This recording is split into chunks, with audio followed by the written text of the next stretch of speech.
వేణుగోపాల్ రెడ్డి అండి. భారతీయ కిసాన్ సంఘ్ ఏలూరు జిల్లా కార్యదర్శిగా పనిచేస్తుంటాను. అయితే వాళ్ళ మొక్కజొన్న పంట పండించిన రైతులకు పరిస్థితి చాలా దయనీయంగా ఉంది. ఇప్పటికే అనేక కష్టాలకు వచ్చి గాలి దుమ్ములకు కానీ వీటికి తట్టుకొని అట్టకట్ట రైతు పండించాడు. కానీ అమ్ముకునేసరికి దళారీలు చాలా తక్కువ ధరకే 600 నుంచి 700 కొనడం జరుగుతుంది.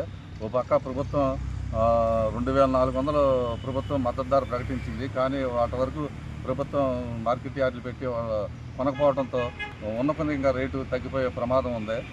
కావున ఈరోజు దాని గురించి నూజివేడు సబ్ కలెక్టర్ ఆఫీస్ ముందు ధర్నా చేయడం జరిగింది.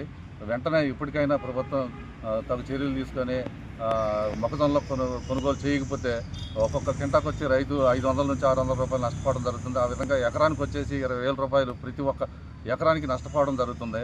కాబట్టి ఇప్పటికైనా అధికారులు, రాజకీయ నాయకులు స్పందించి వెంటనే మొక్కజొన్న పంట కొనుగోలు చేయాలని మా కిసాన్ సంఘ్ తరఫున మేము ప్రభుత్వాన్ని కోరడం జరుగుతుంది.